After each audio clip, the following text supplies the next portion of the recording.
Look at the members. I would miss something.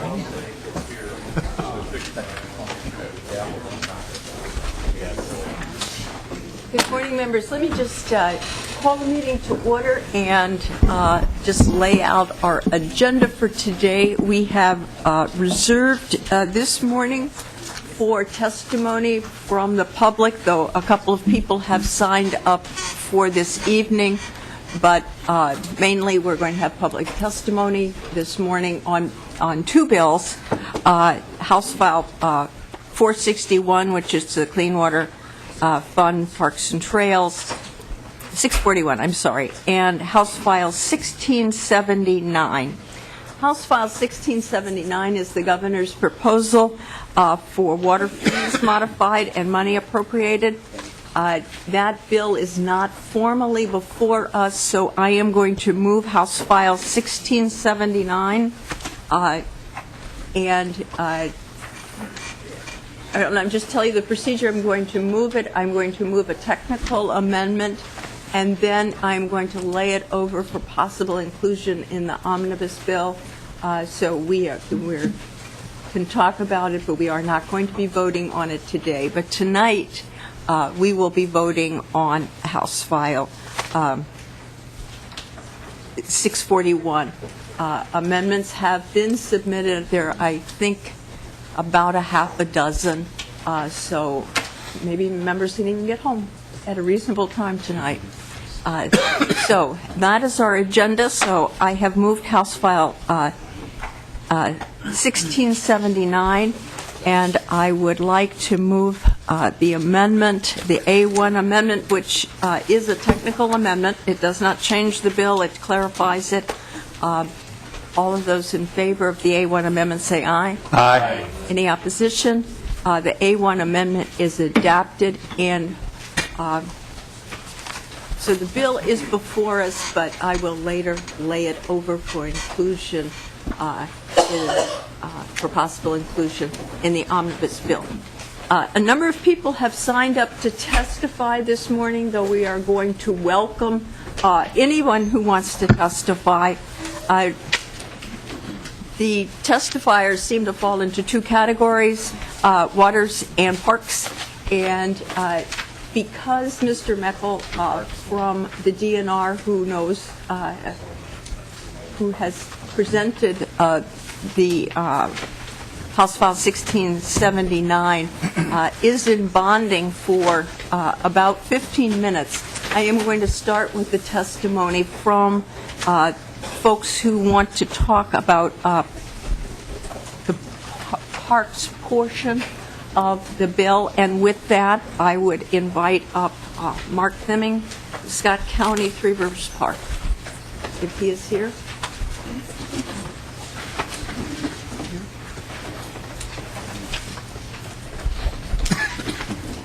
What is this?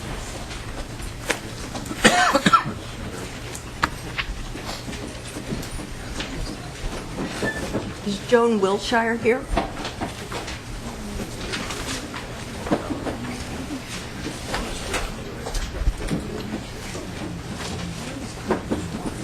Is there anybody else here who, I mean, we'll let you do this later too, but is there anybody else here who would like to specifically talk about the parks portion of the bill?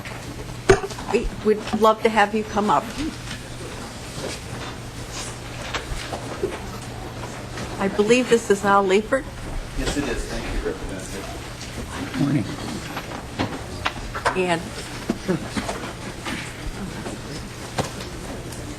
would you introduce yourself for the record and welcome?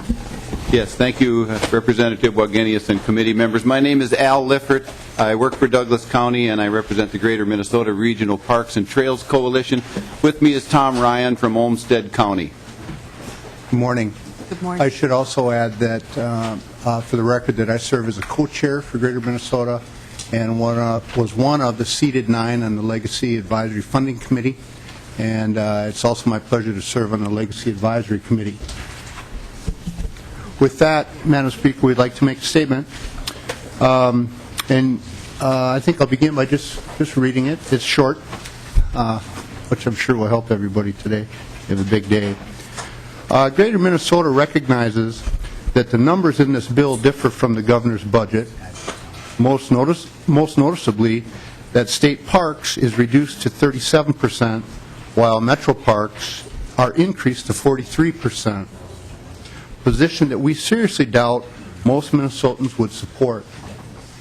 The Greater Minnesota Regional Park and Trail Coalition continues to believe that the consensus agreement reached by the DNR Commissioner's 9-member funding committee, which is part of Governor Dayton's budget, is the best way forward for all Minnesotans and all park and trail systems.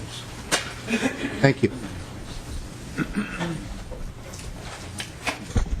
Thank you, Tom. As I said, I'm Al Lifford with the Greater Minnesota Coalition as well. And Representative Wagenius, what I'd like to do is just make comments on the contents of the section dealing with Greater Minnesota Parks. And it starts around line 33, and it's within the Department of Natural Resources budget section, and it deals with the grant program and the trails grants that were outlined in this bill.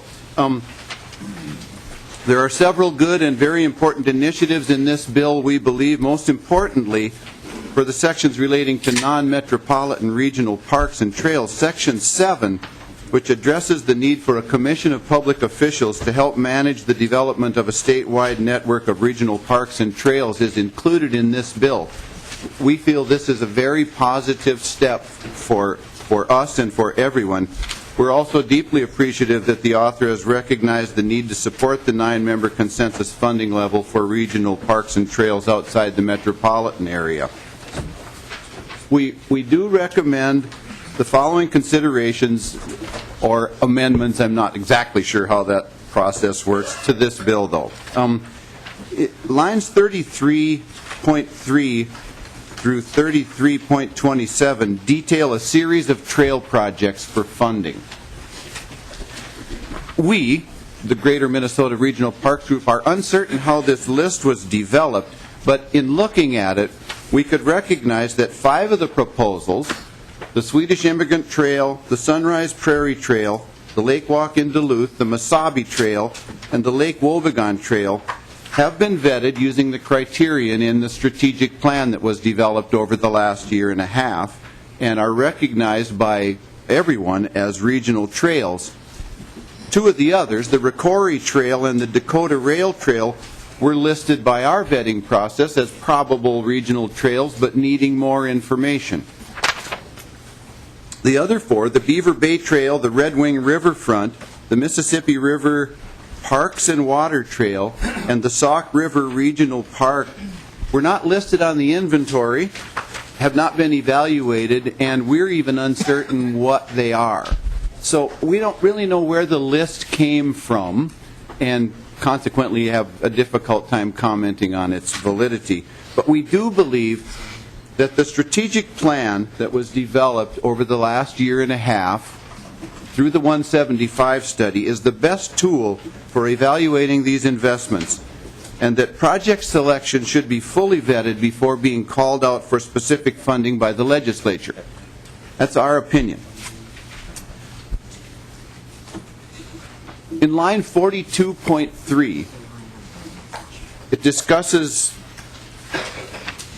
I'm going to flip back to that if I can just take a second here to make sure I'm in the right section. Line 42.3 is in that Section 7 that deals with this Greater Minnesota Regional Park and Trails Commission. Would you say that number again, please? It's line 42.3. Okay. And it's in the section that talks about the commission. We were feeling that 6 districts is probably adequate in asking the commissioner to establish districts in Minnesota, that 6 districts is probably adequate, a little more manageable. There could be 12 commissioners, possibly 2 from each district. It was just a comment made by our group on the composure of the bill. In line 42.19, it moves down to the section on regional significance, and of course, this is where we have the most difficulty when we discuss things. The conditions that are listed in the bill appear to be taken from rules developed for use in the metropolitan region. For many reasons, these conditions do not apply in non-metropolitan Minnesota, and we recommend that the language be changed. And I'll just read what we think it should say. First of all, we would just strike all of those sections from 4221 to 4230 and say, meet the established provisions of the Greater Minnesota Regional Park and Trail Strategic Plan, which is consistent with the 25-year legacy plan as it relates to regionally significant parks and trails in Greater Minnesota. And then a second section would say that this Greater Minnesota Strategic Plan shall be updated every 5 years. That we feel is the correct document for the Commission to reference when analyzing projects and vetting projects in areas outside the metropolitan area. And shall I just keep going? I do have one member on the list, but I think we can finish your remarks before I ask members for comments. All right, I have just a couple of more to make. In line 43.5 and through 43.7, this language is directed at non-state match for legacy projects. Once a project is identified through the strategic plan vetting project as being eligible for legacy funding, agencies in non-metropolitan Minnesota must demonstrate the financial capacity to operate and maintain these facilities before being funded. That's part of the strategic plan. Unlike the metropolitan regional parks or state parks, there's no provision for operation or maintenance of funding for these regional facilities. These very special parks are only a part of what the agencies that operate them have the responsibility for, and there really should be no question about skin in the game, is the way that I've heard it described. We would prefer if you had some skin in the game. We have lots of skin in the game. So those rules don't apply in the Metropolitan Legacy Fund, and we don't think they should be applied in the non-metropolitan areas either.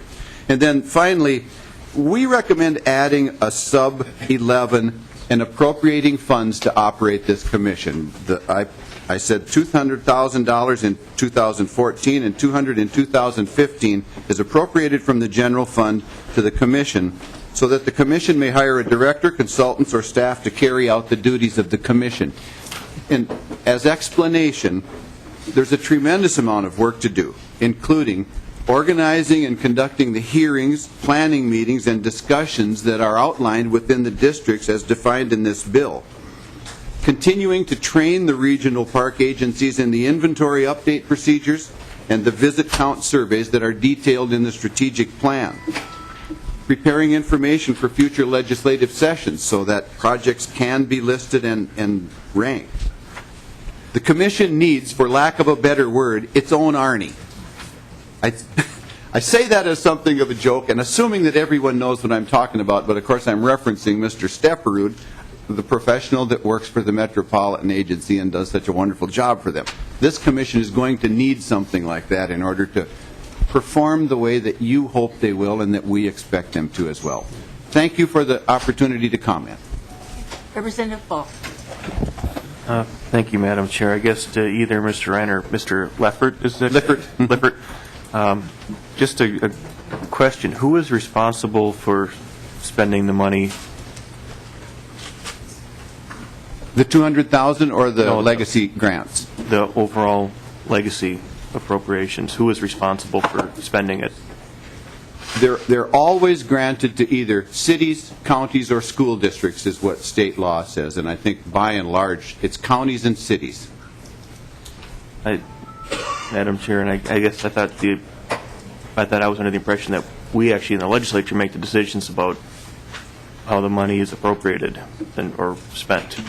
And that's one of the questions I keep hearing is that we, have to follow exactly the recommendations of these advisory councils.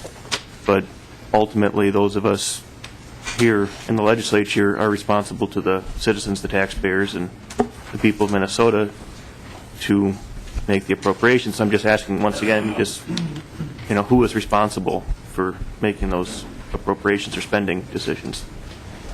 Well, I think I understand the question completely, Representative, and the legislature is responsible for allocating these funds. There's no question about that.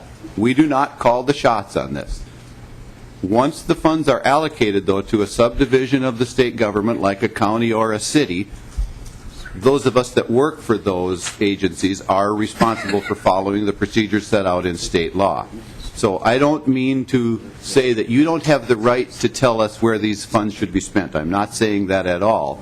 But we have been asked numerous times to provide lists, to prioritize projects, to tell you what is important, to help you understand so that the rules, the outlines of the 25-year legacy plan are followed, and that over time, the system that's built in Minnesota with this funds is what you want and what the people want. So I hope that answers your question. Well, thank you, Madam Chair, and I appreciate your insight into it. I think that we oftentimes have constituents or things from our districts that get brought forward, or we see particular advantages or particular opportunities, and we have the responsibility to go and decide to either move those projects forward or not move those projects forward. And not always is it that those go through the select advisory councils. And so I do, it seems like, at least in my opinion, that there's become a very strong perception that the advisory opinions must be taken as, not to make a church reference here, but as gospel. And I once again have to remind folks that we have the responsibility to ultimately make those funding decisions here. And that's one of the things where we have to work together to pass a bill. And I just, I hope people understand that there often can be and sometimes need to be changes made to some of these advisory opinions because we see things that come up in the course of a legislative session that have to be addressed. Thank you, Representative Falk, and I certainly understand that. We have had discussions about that very topic many times. Thank you. Representative McNamara? Thank you, Madam Chair. Good morning. Mr. Lifford, thank you for coming down and for testifying, coming down from Alexandria and Douglas County. To Representative Falk's point, absolutely, we are the legislature and we can decide what to do, and we don't need to listen to the people that have spent time researching, and we're down here, we got to work on health and human services and transportation and all kinds of different things, and we can decide not to listen to professionals or citizens out in the hitherland that have come and made recommendations to us. We can decide just to change things for whatever reason. You made mention that for whatever reason there's some numerical projects on page 33. I found it coincidental that they're numbered 1 through 11, and 7, 8, 9, 10, and 11, you're not sure where they came from.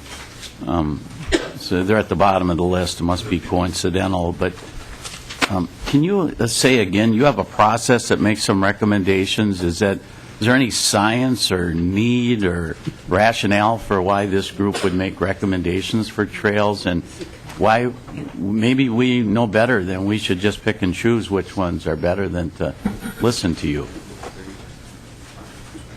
Thank you, Representative McNamara. I will describe the process that we use to rank the projects, and it was the directive that we got in last year's legislature to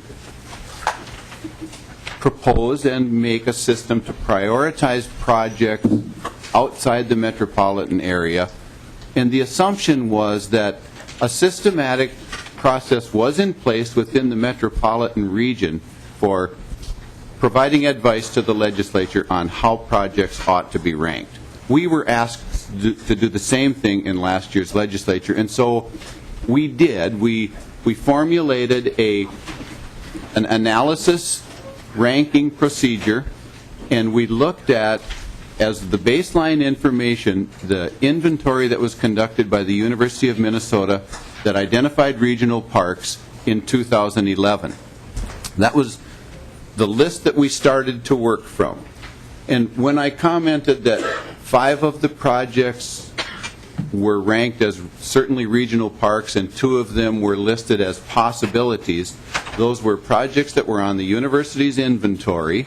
We vetted them through the ranking system that we established in the strategic plan. And the 4 that I said were not there, they were not on the university's inventory. And so we didn't rank them because we didn't know they weren't on the inventory, which was the place that we started. And I did call to Stearns County to try and understand where is the Sauk River Regional Park, and had Lake Wobeck, had the which one was it that I? The Mississippi River Water Parks Trail is just something that I hadn't heard of. The Sauk River Regional Park, the park superintendent in Stearns County wasn't sure if that was in Sartell, if there was a municipal project in Sartell that they had renamed as that. So we just didn't have any information about that. And so my comments were not meant to say that those are unworthy projects. We just didn't know anything about them, so we couldn't rank them. And this, I think we fully understand that when we present a list to you and say, this is what we think is the best, that's all we're saying. That we're not telling you what to do any more than the Met Council or the DNR tells you what to do, but more in the same way. Let me see if I can shed a little light on this, but if you'd like to go first, Representative McNamara. No, go ahead. The one you're talking about on 3325 is a project that Representative Pond has worked with Representative O'Driscoll on, and the remainder of the ones that you're talking about were either vetoed earlier, I assume by Governor Pawlenty, so they had been designated and then vetoed, or they were proposed to the Legacy Committee. So there is a source, and, I knew that. and they are on the website. So for people who wanted to observe them, Representative McNamara, did you? I interrupted you. Thank you, ma'am. I appreciate that insight. That's helpful. What I am wondering, Madam Chair, did we have bills for any of these 5 projects in this committee? Have we heard any of these? We have not heard any of these. Well, of course, if you're talking about bills that were vetoed, we often bring back things that are line item vetoed that were vetoed before. Madam Chair, were they vetoed in legacy funding, or were they vetoed in bonding funding, or what were they? I can't tell you. I assume it would have been in bonding funding. Okay. Well, I think that's interesting. If it gets vetoed in the bonding bill, we'll just use legacy money to put it back in a couple of bienniums later. Do you take into account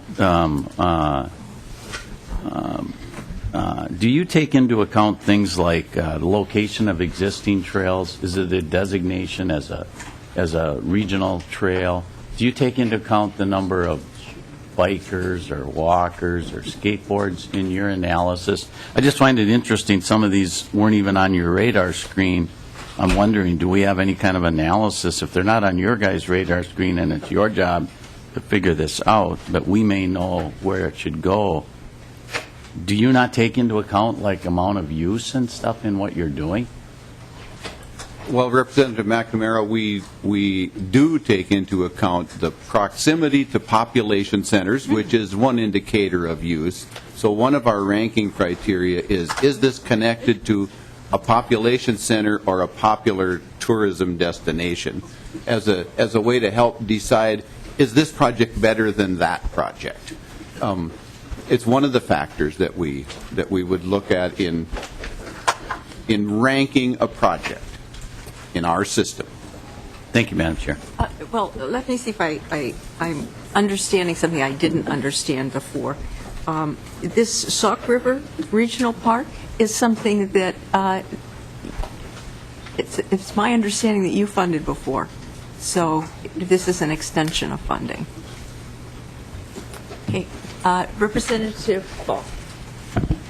Thank you, Madam Chair. And I guess just to respond to Representative McNamara, this is one public forum where people can come and give input. There are many public forums where people can give their input, and I don't want to speak for the decisions that were made, in the past, but I do think, and at least my opinion, what I try to do is take an active role in understanding, what the merits are in each and every project. If previous decision was just to go and, subvert that authority or that decision-making to other folks, I guess, that was people's prerogative. But ultimately, the buck has to stop somewhere, and I think that it's appropriate for us to go and have some say and to go and fully understand the ramifications of what we're doing and to understand the merits of the projects. And like has been stated before, many of these are good projects that had gone through the process. The previous governor didn't have any incentive to go and invest in some of these things. He had ulterior, ideas for what he thought the state should be focusing on or what he was focusing on. But that doesn't mean that these projects hadn't gone through the process. And so I want to make that clear that ultimately, we can be as proactive as we want and as engaged in the process, or we can be as inactive as we choose to be. And it's my personal opinion what I do. I'm not speaking for anybody else, but I try to be as knowledgeable and understanding and proactive in the process because I think that's part of my responsibility. Did you have a question, Representative Tork? Yes, I do, Madam Chair. It's to Representative Falk. Would you care to describe these projects in detail? I think that is not something I would like us to spend our committee time on when we have a bunch of testifiers that are on the list. We can do that later when we don't have public time. We can ask Representative Falk to do that. But that's, at this point, I have 1, 2, 3, 4, 5, and I know other people would like to testify. May I make a brief comment, Madam Chair? Yes, absolutely. We at the legislature have set up a number of advisory groups to help us do our work better, I believe. We can choose to work with them and come up with what we think are the best uses for these funds, or we can choose to cut them off at the knees and do whatever we think is best and play political games from biennium to biennium and year to year. And the result of that will be that instead of having a system where we work through people that are interested in their region and work in the areas that they understand, we will have a system where folks come to the chair and say, I've got a great project, and if they have the right relationship with the chair, the project gets on the list. I choose the former system, working through the boards that we've established, and if we have better ideas, let's go back to those boards and say, here's something you haven't considered. Would you reconsider your recommendation? What's wrong with that? We're going to have a discussion about that later this evening, I think. And I'm happy to engage in it. I'm sure we're going to recall some past. With that, I don't see any other questions for you. We appreciate your testifying. I do have some other folks on that list that want to talk about the parks and trails issue. If they are here, I would like them to come now so we can keep the parks and trails together. I will be very careful to make sure we have equal time for water. Thank you, Madam Chairman and committee Thank you. members. Is Joan Wilshire here? Mark Fleming? Yes, welcome.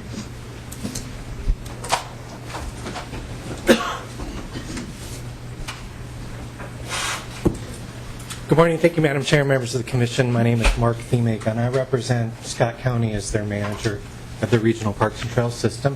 Thank you for the opportunity to testify today.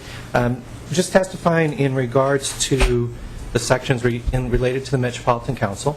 As the committee might be aware of, there was a statute that was established that allocated the funding between the metropolitan park agencies by a formula. And this bill changes that process, although the projects identified in the bill are very, very similar, which is a good thing. The formula that's currently in legislation distributes the money based on usage, population, and visitor data. So it looks at the agencies, and all 10 of them, and divides that money based on some factual data that we have. And as agencies, we work really hard to come up with that formula, and there was a lot of compromise, and Scott County is a little lower on that list, but that's okay. But because we understand that the needs are different. From those projects then, or that funding gets allocated based on that formula, and then it goes towards projects that the agencies have identified, and everybody moves forward. And we've delivered some really, really great outcomes over the past 3 years with these new funds. In Scott County, we opened a park in Prior Lake, so right near the core of the population, that had been undeveloped for 40 years as a result of the formula and the funding that came through the constitutional amendment. I really think that's what people voted for. One of the things that the formula that's in statute also provides is some funding for acquisition. There's this acquisition opportunity fund that's created through the Met Council. And from Scott County's perspective, that's really important to us. We're a smaller agency, of course. We get less of the big pot of money. But we're growing, and we have lots of opportunities for acquisition as we move forward. That fund is going to allow Scott County over the next year or so to acquire about 800 more acres that will be protected forever for the region as the population grows, and that's really important. So those are my 2 comments. Hopefully there can be some consideration for reestablishing some funding for that acquisition fund in this bill. It currently isn't in there. Hopefully that could happen. And then I'd ask the committee to think about the return to using the existing formula that's in statute for distributing the money amongst the metro agencies. Thank you for those. Thank you for those comments. Are there questions, Representative McNamara? Thank you, Madam Chair. Madam Chair, I was not aware that this bill changed the formula for Met Council. I'm not sure this testifier, I just found out about early this morning, this same percentage, and I need to know what the percentage is, how it was based to help. Maybe I'm speaking out of line. Maybe it's going to help Dakota County and Washington County, and I should be quiet and be glad that it got changed. But that was, again, to Representative Torkelson's point, this has been worked on a lot with a lot of interest groups in really tough issues that were resolved under 3 different chairs of the Legacy Committee.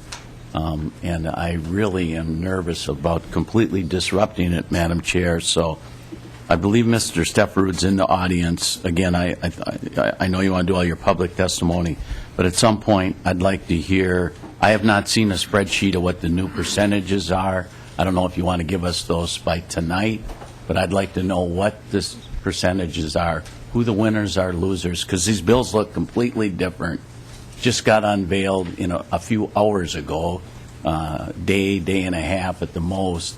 The changes are unbelievable, and we're trying to comprehend what happened here, how it happened, and why. And this I would like to understand. So whatever your timing is, if it's easier to wait till tonight and somebody can show us a spreadsheet of who the winners and losers are, what projects are picked and choose now instead of using priority lists. This is really serious. If we're actually going to vote on this tonight and cut up testimony in this committee and send this bill to somewhere else, let's at least know what the people are voting on. So if the people in the metro are giving more money to Dakota County, I want my Hennepin County people to know that I'm the winner in this. If the people in the metro are taking more money from Greater Minnesota, we need to know that. And we need to know if we're taking it from Greater Minnesota and not only giving it to Dakota County, but we're also going to take some away from Minneapolis then and give it to Dakota County. I want the people in the outstate to know that I'm their winner because, as Representative Falk said, it's our job to scrutinize this, and if we're going to scrutinize it and change it, let's be transparent and make sure everybody knows what they're voting on. Representative Falk? Anybody else have questions? I don't see any other questions. Thank you for coming. Thank you so much. Is there anybody else here who would like to talk about the parks?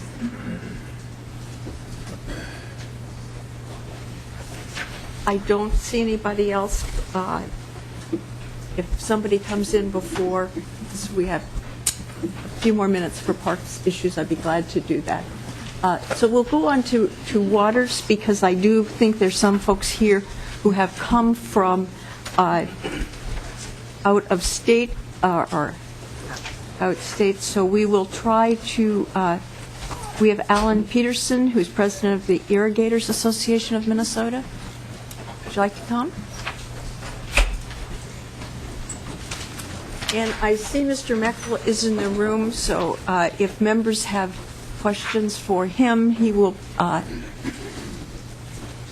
is available. Thank you for coming. Thank you, Madam Chair, and the committee members for letting me speak. If you remember, I met you at the Agri-Growth Luncheon and introduced myself to you. I'm here both as the president of the Irrigators Association of Minnesota and as an irrigating farmer myself to address the committee about the proposed fee increase. On my farm alone, I paid a $1,680 fee for 2012. At the proposed fee increase, and I used gallons pumped, not permitted, so I'm not quite sure which one I was supposed to use, but I used gallons pumped. My fee would jump to $8,085, which is a good fourfold increase on that fee increase. Irrigating farmers are the only users listed that don't have a cap on that fee. Another question I would have is why we aren't using legacy funds to fund some of the monitoring wells and the research and so forth into aquifers. I think that a lot of people voted for the legacy fund and would think that that was a very worthy use of some of those dollars. As a farmer, as an irrigating farmer, we cannot pass this cost along. We are price takers, not price setters in our business, and so we would have to absorb that in the cost of doing our farming.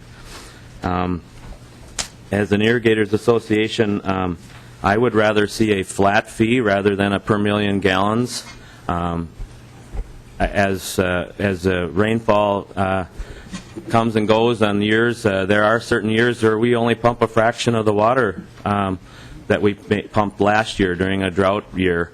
And so the revenue generated, to me, is very unstable because you could have years without generating very much revenue.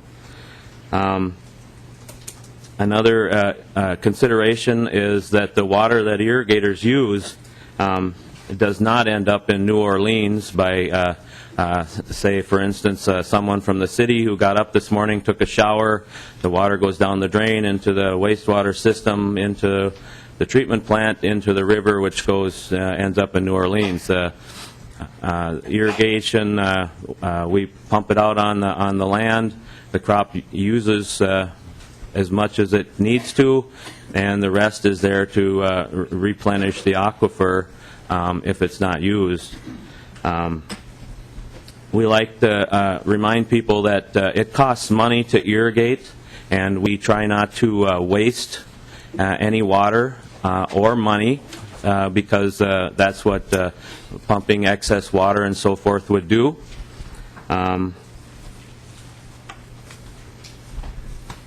I guess I'm about out of I take any questions if anybody would like. Well, let me start by commenting the reason that Mr. Meckel wasn't here earlier and is here now is because he was at the bonding committee asking, supporting, I was a better way to put it, a proposal before the bonding committee from Representative Fisher for $9.5 million from the bonding committee to do major monitoring wells.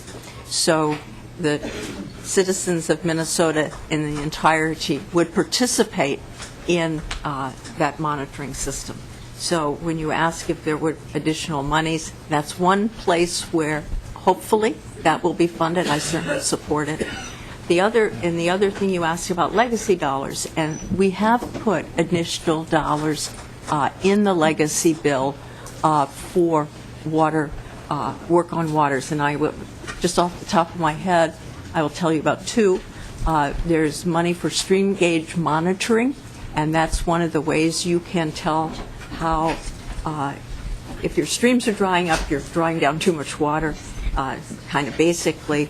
And if I'm remembering the numbers right, it's $2.5 million at least for that. I'd have to go back and check, but there's substantial money there, and there's $7 million for water management areas, which will be helpful for some folks, regions where there are already conflicts because too much water is being used by maybe somebody and somebody else isn't getting their water. So the fairness issue, because we're Minnesotans, we're fair. So there is money in the legacy bill. So when you talk about the fee increase, it really is a three-part stool. Legacy money, bonding money. The bonding money is actually, the plan is to do that every bonding cycle so that we can complete a system in 10 years, which would mean about $9 or $10 million each biennium. So for over the next 10 years. And that might not even do it, but that is a huge bite. So it's not just one. Okay. So, yes, Representative Anderson. Thank you, Madam Chair.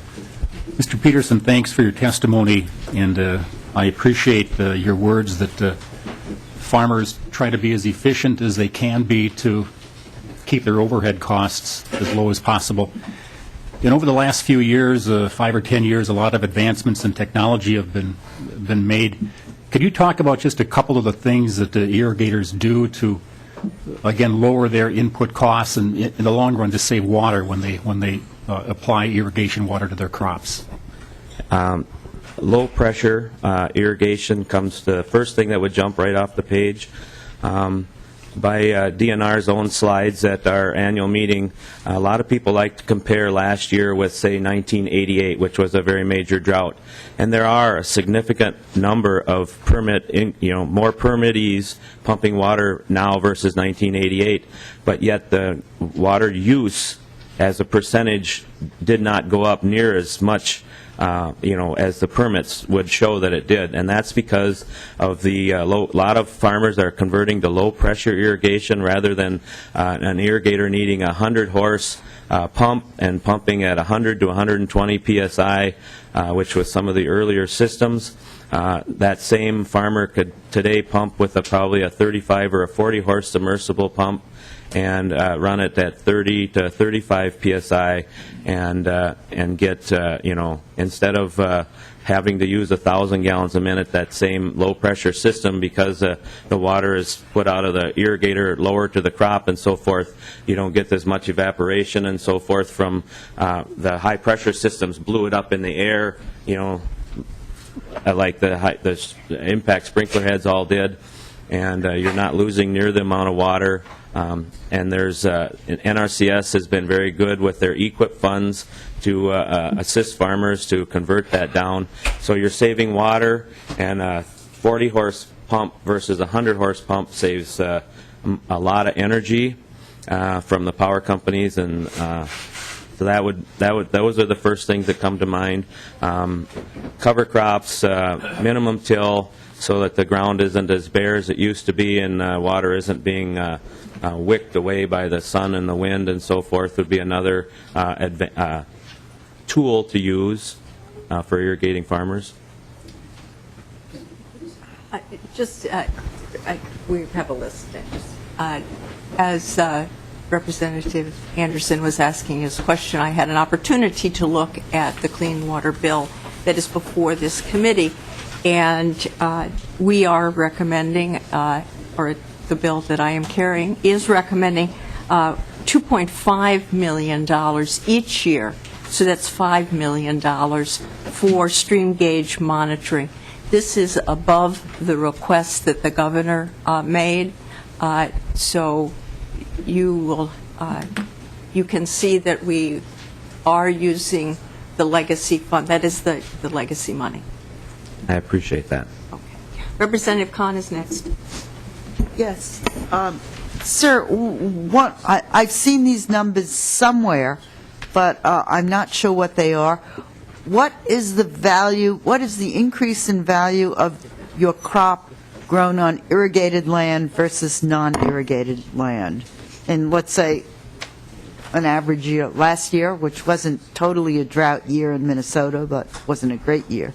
What do you gain by irrigating the land and profitability of crop? On my farm last year, my dryland corn ran from 0 to 35 bushel to the acre. My irrigated corn ran from 180 to 250 bushel to the acre on the same type of land. Okay. Can you put that very roughly into dollars for us?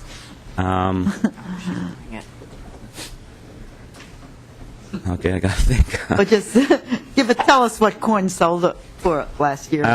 Corn has been selling for anywhere right up to $7 a bushel. Right now, it's down to $6. In the last week, it dropped $1. Okay. So 200 bushel corn crop would generate $1,400 an acre gross before expenses. But don't forget that with the price of corn going up, so does every one of my expenses. I'm budgeting in about land costs, machinery costs, and everything. I'm budgeting in a good $900 an acre to put in an acre of corn for this year. But, Madam Chairman, but again, that costs the same whether it's a dry, I mean, obviously then there are the expenses. I guess the point I'm making is that the expense of irrigating, even with the proposed fee structure, is a very small percentage of the increased profitability from an irrigated acre. And I think it's kind of, as we're trying to look at what costs are for people, I think that's an appropriate thing for us to consider. The proposed fee increase, it adds, it fourfolds my cost for that permit to irrigate it. I guess as a farmer, I look at it as a little bit of maybe fairness. Are we the only ones that need to take a 4 or a 5-fold increase on a fee versus other places when we can't pass that fee along? Well, again, Madam Chairman, looking at, as I live in downtown Minneapolis, so obviously I'm not, the only thing I use water for is for household expenses. But we've paid an enormous amount, so it isn't what our water fee, but our water fees per use are much higher than anyone else's, and we've paid for the purification. We're not using groundwater, we're using water from the Mississippi, and we've paid an awful lot to do that.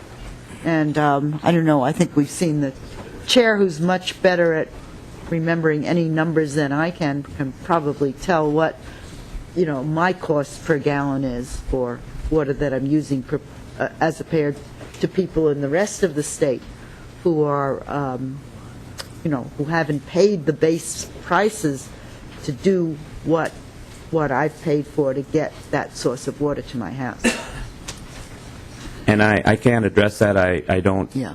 live in a city and have no Right. water bill. I have no comment on Sure. that.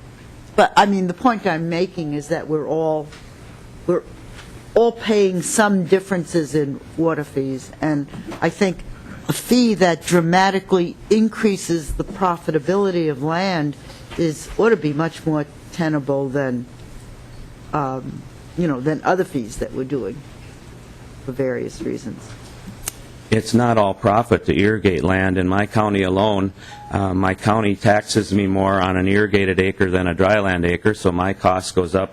Even though I spend all the money to put the irrigation in, then my annual cost for real estate taxes is up because of that. The land itself isn't any more valuable. It's the irrigator sitting on top of it that makes it that way, and I've paid, for that and so forth, but the county still charges me more valuation on my land because it's irrigated. Well, so, just one last comment. So I guess that's really good reason then for the state to also charge you more because it's irrigated, for the amount of irrigation that you're doing. Say that again, please. Since, the county is doing it, that's another good reason for the state to do it. The county has made that decision, and I guess that's a local level decision, and you must keep re-electing the people or electing new people who don't change it. So I think it also shows that the state also has an interest in doing that. Thank you. Representative McNamara is next. Thank you, Madam Chair. Mr. Peterson, thank you for coming in, and as someone who actually likes to eat cornflakes, and I guess I got to be honest, I like frosted flakes because they're better for me than regular cornflakes. But I'm just curious, Representative Kahn makes a great point of irrigation versus non-irrigated land. Has the Irrigation Association ever computed how much more land would we need to plow up and put into corn if we quit irrigating? If we went back to the good old days, I kind of like that TV commercial where somebody says, I'd like to go back to the good old days. I think of Dakota County of how much more productive our land is today. Have you ever computed, or does the association know how much prairie land and grasslands in our state would need to be plowed up to grow the same amount of corn that we're growing on less acres today? And if you haven't done that, it might be a good project for the association to do. I ate my bowl of Frosted Flakes this morning, Representative. We, at the last board meeting, discussed that very situation about the economic impact of irrigation to the state of Minnesota. And we are looking into getting, hopefully, we contacted someone at St. Cloud State University, and we're waiting for a call back to investigate that very scenario, what irrigation means to the state of Minnesota. I know there was a small study done many, many years ago, probably in the early 80s, that wouldn't be very effective to use in today's prices and so forth. Speaking just for my farm alone, and I've told many irrigation members as I talk to them, I do not think I'd be farming today if I wouldn't have had the ability to irrigate. In Sherburne County, where I live, the soil is very light, gravelly, and like my dryland corn last year, the only reason I was able to use that corn is because I feed cattle also, and I was able to chop it for silage. The advantage of irrigation for me is allowed me to grow some specialty crops, seed corn for Wensman Seed Company out of Wadena. There's a green bean company from Arkansas that comes up and contracts land. I grow dark red kidney beans, sweet corn, potatoes in the area. I'm not a potato farmer myself, but if you don't have irrigation, you cannot grow those crops. The seed corn company won't contract with you if you don't have an irrigated acre to do it with. The green bean company won't do it because of the dollars invested in those, those crops. So the value of irrigation to me is it's priceless. I don't know how I'd put a value on it because I'm positive I probably would not be farming without that. Madam Chairman, can I rise to a point of order? One point. One sentence. I want to note that Representative McNamara said something nice about me. First time ever. Well, they agree on it. That's the only point of order that we're going to allow in this committee, okay? Don't usually do points of order. Representative McNamara, did you want to follow up? Just a real short one. And Mr. Peterson, I didn't hear you talk about the low-pressure emitters and the drop heads and how much more efficient that is in reducing evaporation and saving water. But I also think that folks should know about smart irrigators today. Today we have irrigators that are smart and actually water in appropriate spots more and less and use water. I think it's good as you work on your education that folks know irrigators today in this decade are not what we saw in the 70s and 80s, and this is so much better and a very positive thing.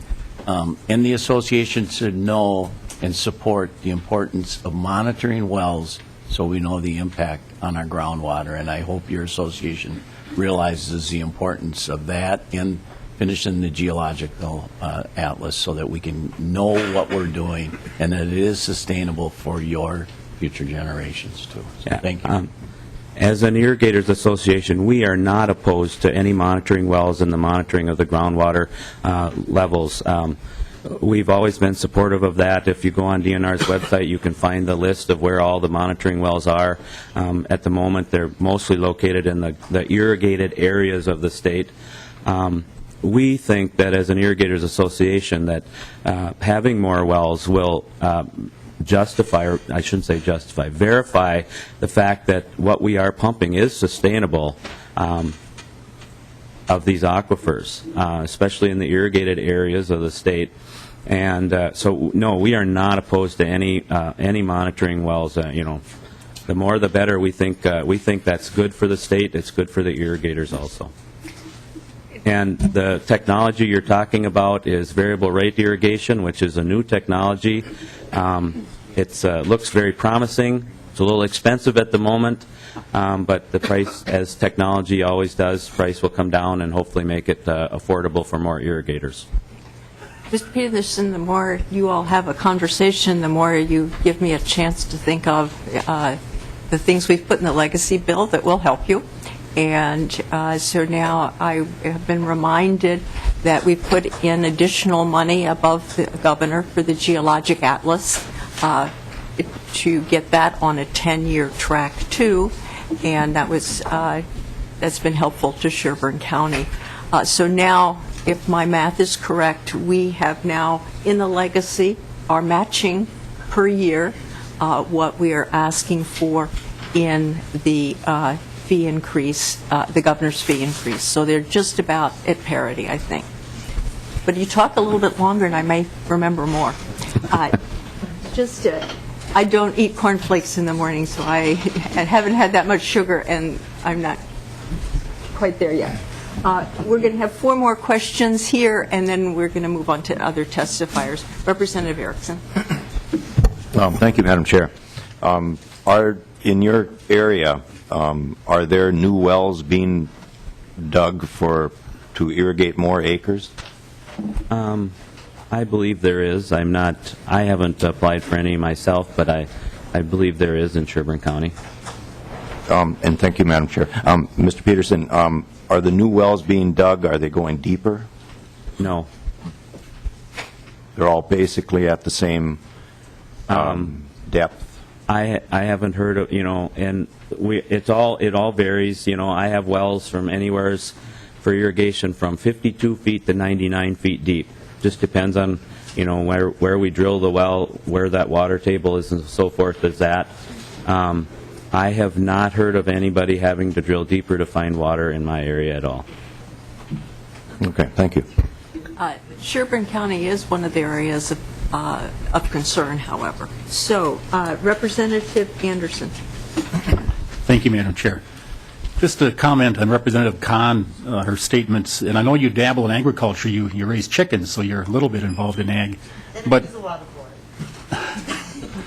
But to kind of go down the road of justifying this 4-fold rate increase on $7 corn is not the correct way to go here. And just a quick lesson, Mr. Peterson said his input costs for this year are pretty much locked in at $900 an acre. And we don't have $7 corn anymore. It's under $6, and the new crop price is falling as we speak. And I've heard marketers say we could be looking at, if we have an average year with rainfall across the country, $3 to $4 corn by this fall. So at his yield of 200 bushels an acre times $3 a bushel, we're looking at $600 an acre gross profit. At $4 an acre, we're looking at $800 an acre gross profit. That's a loss of $100 an acre. And those are real dollars for this year. So this looking at $7 corn to partially justify this large rate increase. Farming is cyclical. We had it for a couple of years. It was good, at least for those of us selling corn. But those in it for the long term realize that we aren't going to be seeing $7 corn for much longer or any longer. Representative Hanson, you grow corn too. Thank you, Madam Chair. Mr. Peterson, I know the corn price has dropped because I still have quite a bit in the bin. But I was just doing my taxes. They're not quite done yet, and all these costs. So the new technology, that's, if you do an irrigation system, is that a capital expense that you can deduct on your income tax? Is all the mechanism, are the wells, are the property taxes, are the fees, are those all deductible on your income tax? Yeah, the cost of an irrigation system and the well, you would probably put on a depreciation sheet and deduct that. The cost of the fee is direct expense right off the farm. Any of the costs of, the electric bills and the repairs and so forth are a direct expense. Madam Chair, so all of those are, as the cost of doing business, those are taken off the top in terms of grosses, some of the grosses that Representative Kahn or Representative Anderson were talking about, they come off and lower that net tax burden on the income taxes. That's correct. Representative Dills, the last question before we go on to the next witness. I don't really have a question. I wanted to talk about the sustainability of what the farmers are doing. Firstly, according to the USDA, the per acre since 1980, the number of bushels per acre on corn across the country in 1980 was 91, and in 2010 it was 153 bushel to the acre. And that goes directly to, I believe it was Representative McNamara's question or statement about how many acres that we're putting into production. When you look at the land use during that same period, according to farmertofieldofmarket.org, the land use itself has gone down 37%. And as we spend money on legacy to help keep our water quality good, to keep and increase ditch buffers and all the things that we're doing here to make things good for us and to retain groundwater and to recharge the aquifers, I think it's important to recognize that irrigation is important to crops, important to farmers, and that, in fact, irrigation use has gone down 27% in the last 27 years, but the crop yield has exploded. And so I'm all about, I want to make sure that we do have sustainable water supplies, and that's what we're here, but I just continue to feel like the farmer is a vilified individual here because they use a lot, but they produce a lot. And we don't produce enough because there's people starving in this world that we could be feeding if we could produce more and even be more efficient. So, I mean, there's some compelling reasons to think that irrigation is good and that we should keep the price as reasonable as possible if for any other reason versus sustainability that we can afford the food when we do buy it. So quickly to run down, land use in that 20-year period is down 37%. Energy use is down 37% as well. Irrigation is down 27%, and soil loss, interestingly enough, is down 70%. So, I mean, I sense as a farmer and farmers that they're doing the right things, and that we just got to be really cognizant of them, regardless of what we end up charging for water. Thank you. And thank you, Mr. Peterson, for coming. We really appreciate it. Thank you, Madam Chair and members of the committee for this opportunity. I still have some folks on the list. Greg Jans, dairy farmer from Grove City, Minnesota. Welcome to the committee.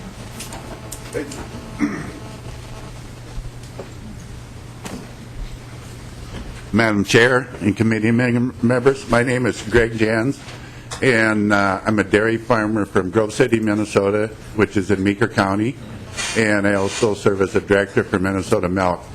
And I just wanted to bring up some concerns that some of our members have with this fee increase. And I guess one of the questions I have is I've seen a lot of spreadsheets with what the increase would be with the new rates, and that was using $15 per million, but yet the bill says $35 a million. So it depends on, there are 4 different rates, so we can, for one, I see Mr. Meckel is here, and he can sit down with you afterward and figure out which one yours would be. So when I'm using some of these numbers, I didn't know which one to use. So Okay. surprisingly enough, I did not know that so many of our members had a appropriation permit for water, but a lot of our dairy farmers do that don't even have irrigation. And I happen to have irrigation, but I don't need one for my dairy for the water use there, so I must fall underneath the low enough category. I don't know how that breaks down. But anyway, I'm going to use one dairy farmer that called the other day as an example for him. He has about a 1,500 cow dairy, and he has a water permit, and he said he uses roughly 50 million gallons a day. And at that 50 million a day? a year, excuse me, a year. A year. Okay. Get my numbers right here. Yeah, that would not be good. That would be good. So anyway, his fees, if it did relate to that $35, would be $1,750 a year, which would be almost a 10-time full rate, because he's at the low rate of $140 right now, just the permanent level. And the other thing about it is that in the bill, and I think it's in section 1, paragraph G, it says there's also a $75 per million gallon additional fee, surcharge fee, for the 4 months of the summer if the monthly pumping rate is greater than January. I guess it's 5 months out of the summer. Well, that's a big usage rate on the dairy, because we're using water to cool the cows with, and they're also drinking more. So if that's the way that works out, that's another, it excludes irrigation, but it says nothing about animal agriculture there. So that would be a substantial amount of money, and if I got my numbers all added up here right, that would add, come up to over $3,000 total increase in fees, about $3,400 or something increase in fees, if that would apply to, and we would fall into that category on the dairies. And the most of our water is reused or captured in our lagoons, so it isn't, like Alan said, it's not going down the rivers. We're reusing it. We're either knifing it back into the land. About the only water that leaves is in the form of milk. So we're recapturing, reusing it for different cleanups and stuff throughout the day. So I think to us, if you're looking at it as just a fee, so if you're a suburbanite and you pay a water fee, you think, okay, I'm going to compare this to this fee. But our water fees includes, we put in our own wells, do our own pumping. So we got all those fees that are covered in your water fees. So it's always been that it's city water is cheaper than rural water, just before the fact that as we put individual wells in and stuff. So our cost per gallon of water is more than probably a city fee is for your drinking water. I think we're going to have you check with Mr. Meckel to go over numbers with you, but I can promise you my water is much more expensive than yours. I am a city resident. We use the Mississippi River, and with all the pollution in the Mississippi, it costs my city a lot of money to clean it up so it's drinkable. If somebody can go on a well and into the aquifer, it's different. So, and in the city, we're going to, one of the things that we have been discussing in this committee is that more and more of us in the metropolitan area are going to have to use river water because the aquifer is not big enough. So this does affect all of us. And Mr. Meckel, if you could just raise your hand, he's going to talk to you after, because I think some of the fees, to help you work through the fee structure on an individual basis. Representative Hamilton. Thank you, Madam Chair, and thank you to the testifier. And he brings up a great point, and it comes down to this. In agriculture, can you truly pass on the additional cost to the end user of your product? And the answer is no. I mean, truly, it would be great in agriculture if we, as farmers, could get paid for actual costs of production. Who does it benefit? The cheap food prices that we have here in the United States, who does it benefit? The farmer? No. It benefits every single person in this room. It benefits every single one of our constituents. You know, we pay, what, 10 to 25% of our income on food here in the United States, when many other countries are paying up to 80% of their income for that. And think about it. We have to double our food supply in the world, double it in 37 short years. And if we don't embrace high-yielding methods for agriculture, we're going to have to allow one of two things to happen.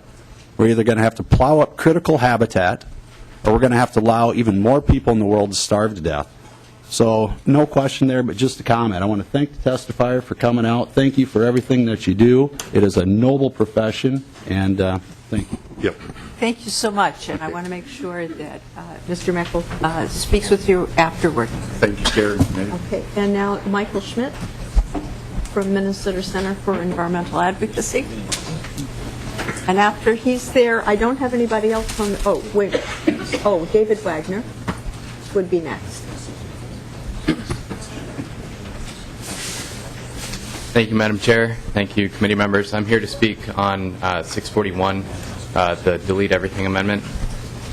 My name is Michael Schmidt. I work on water quality issues for the Minnesota Center for Environmental Advocacy.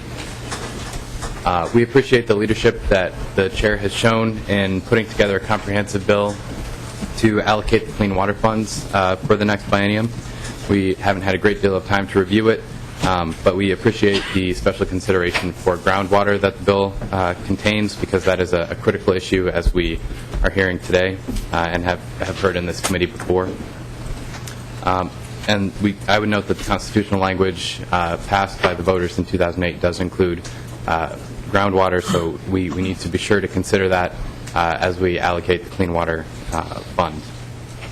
The Minnesota Center for Environmental Advocacy has worked on water quality issues for years, and we strongly support the ongoing water quality monitoring and cleanup plan development that is included in the bill before us. And we have also learned that the needs for non-point sources or non-point source pollution reductions are enormous and could easily occupy all of the Clean Water Fund just because the need is so large. So I want to hit just a couple of highlights about the bill, or highlight a few points that we've seen. First, we appreciate the targeted action for septic systems. That's been an ongoing concern for MCEA because there are tens of thousands of imminent threats to public health and safety as defined by state law.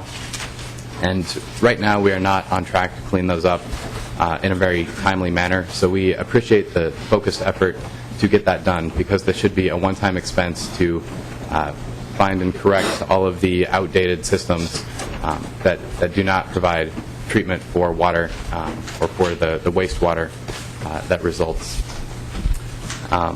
Second, we appreciate the support for the Great Lakes funding. This is a very important initiative to clean up Lake Superior, an icon for Minnesota.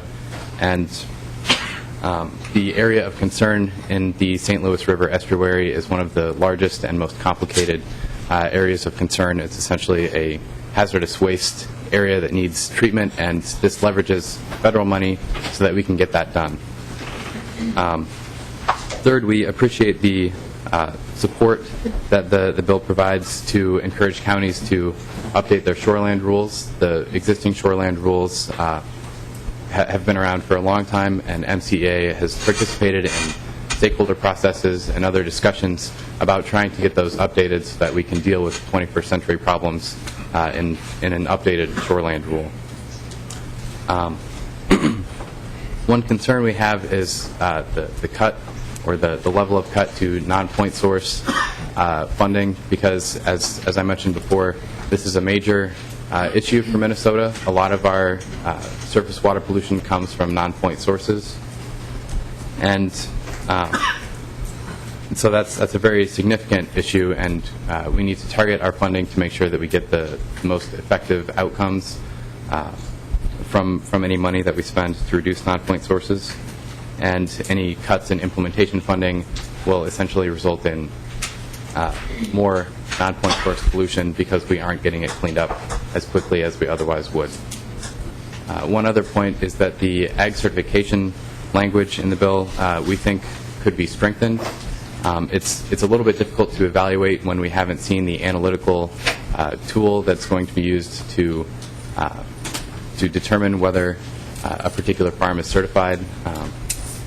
But we have advocated to the Commissioner of Agriculture for a 5-year certification period rather than a 10-year period, and also to incorporate the effects of hydrologic change across the state and to have well-defined program measures and outcomes for the program. So those are all of my comments. Thank you, Madam Chair and the committee, for allowing me to share our concerns and thoughts and areas of support on House File 641, the Delete Everything 2 amendment. Thank you. Representative McNamara, did you have a question? Yes, I did, Madam Chair. Thank you.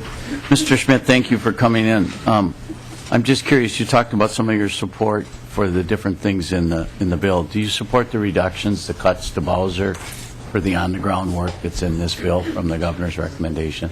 Well, as I mentioned, we are very concerned that the major cuts to the non-point source area will basically slow down the implementation on the ground, and so that will not lead to cleaner water as quickly for surface water.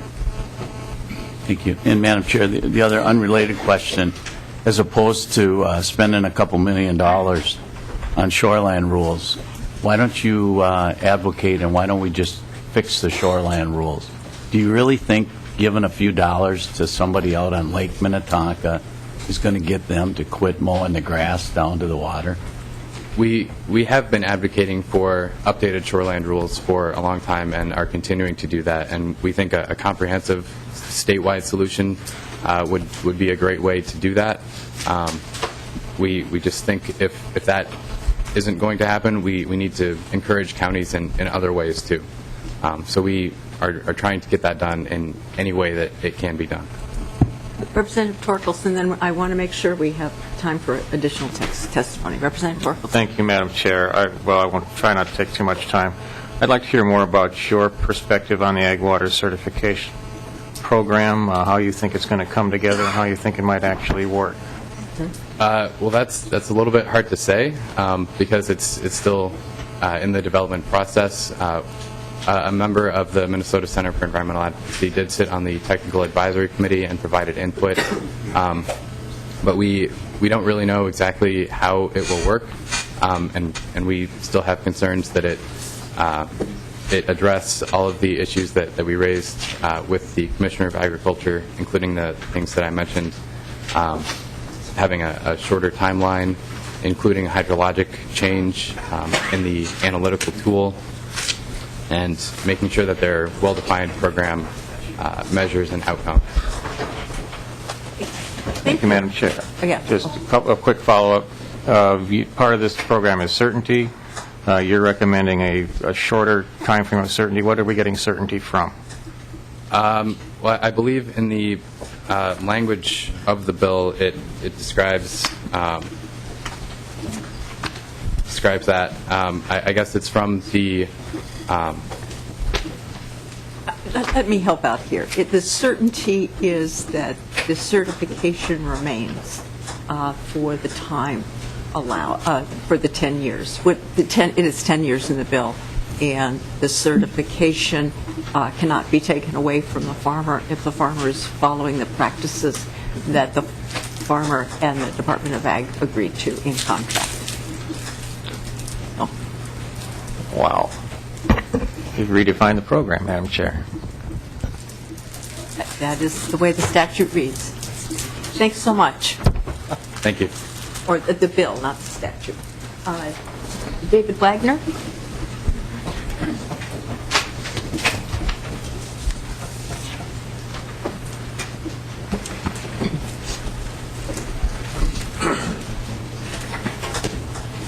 And just before you speak, is there anybody else in the audience who would like to testify? I just don't want to miss anybody.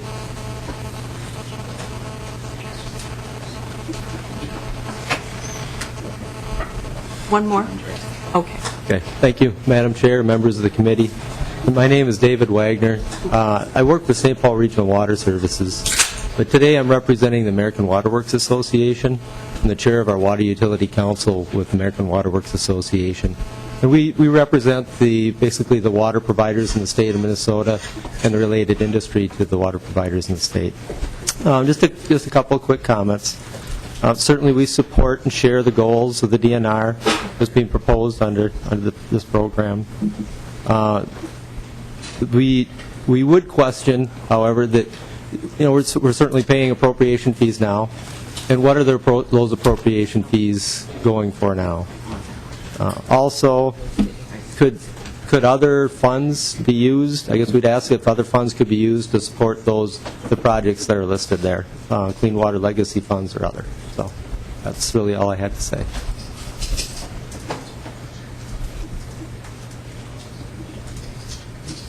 Members, do you have questions? So help me out here. Oh, yes, Representative Anderson. Thank you, Madam Chair. Just a follow-up on your comments on the voluntary certification program and what that certification entailed.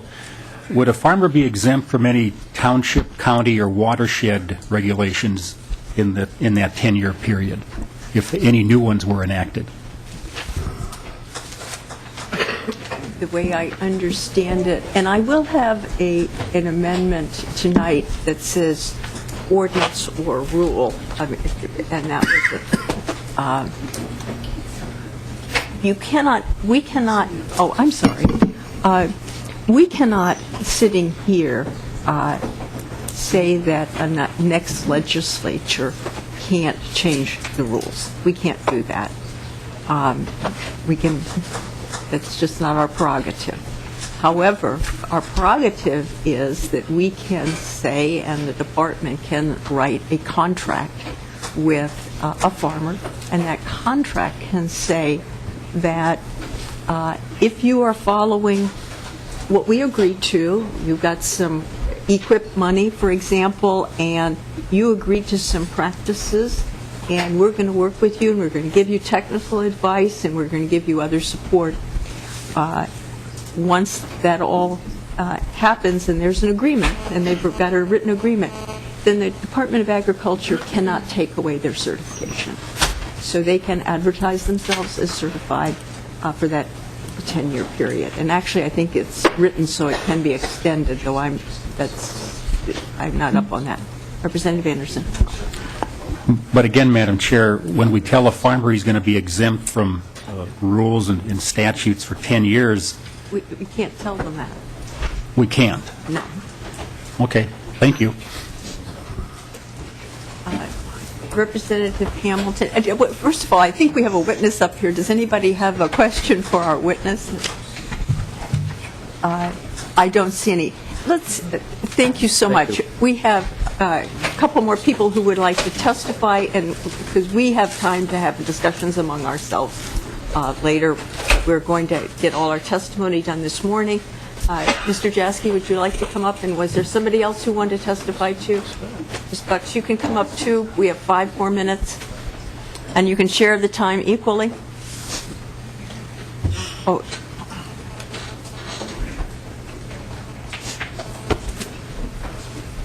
Good morning, Madam Chair, members. John Jaski, Director, Board of Water and Soil Resources. The few comments I'd like to make, and I made a few of them to you earlier, have to do with the Clean Water Fund bill, and as was mentioned by a previous testifier, the proposed reduction of $22 million in the non-point projects and practices that would be the things that improve our surface and groundwater. That reduction or change from the governor's proposal is going to set us back if we don't have the resources to do the storage, the treatment, to protect and preserve and restore those groundwater resources and our surface water resources. And since the time that we've last been before you presenting our budget, there's been evolution on both policy and practice in terms of getting these projects identified, knowing the need, knowing the benefits, knowing the outcomes. I don't want to rehash all of that because that would take way too much time, but we've invested many, many millions in the science to know what to do and where to do it. having the resources not available to do anything about it is not going to move us forward in getting our water cleaner.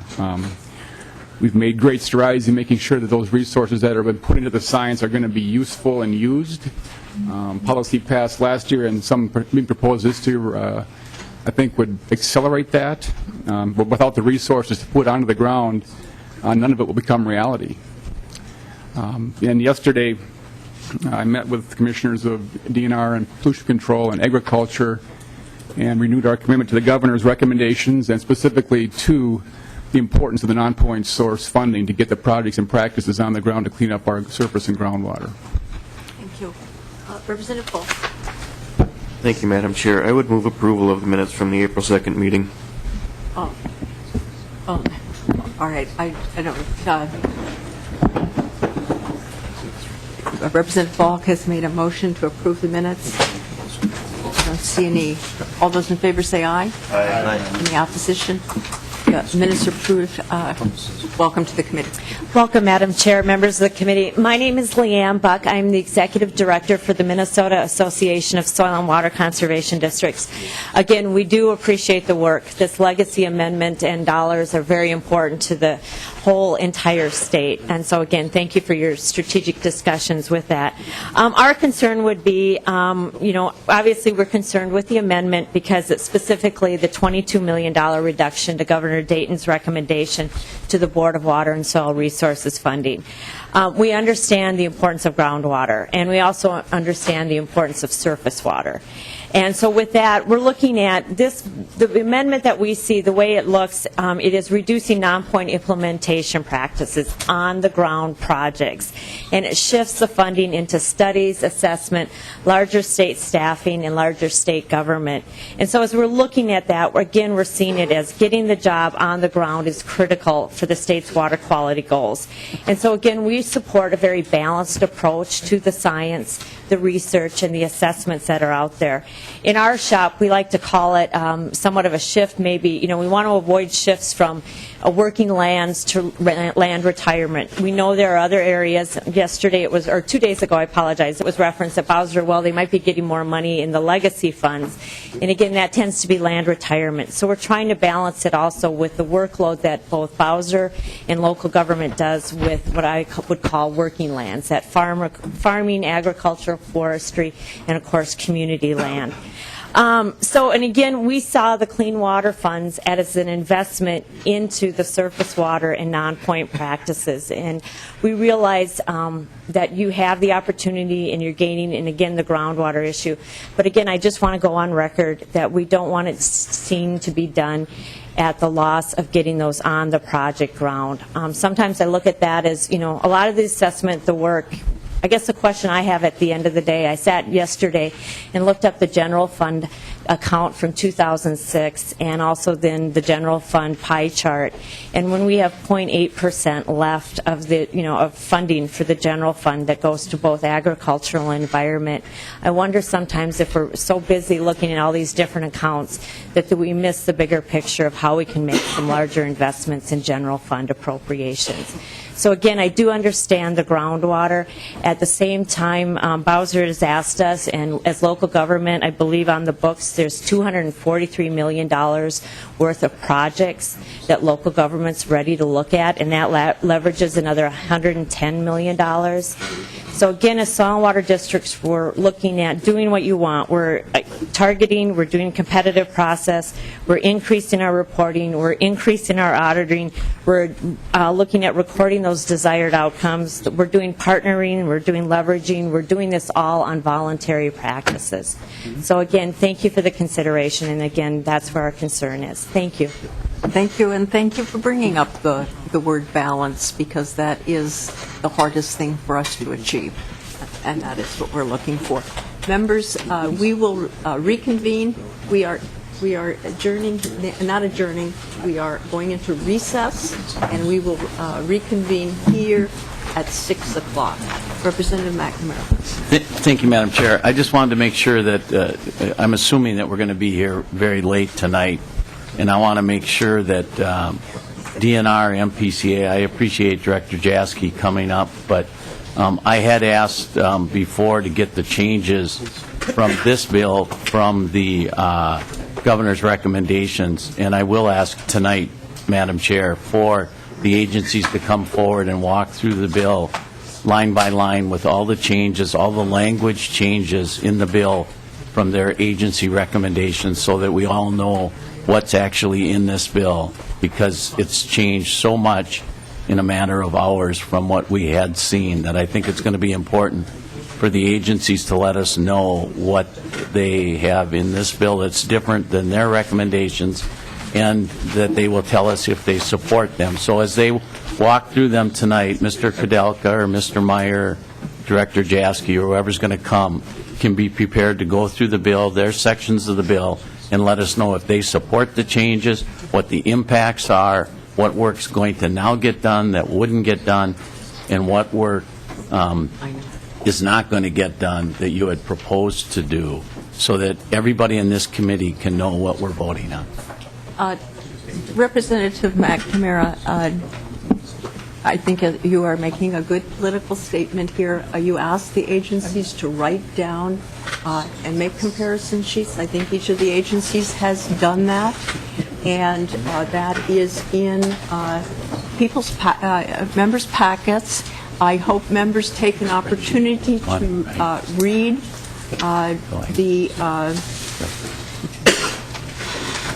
read everything, so because we are going to be voting on this bill tonight, and we will be voting at 9 o'clock, no later than 9 o'clock. We'll have 3 hours for debate, and because we have finished our testimony from the public, we'll vote at 9.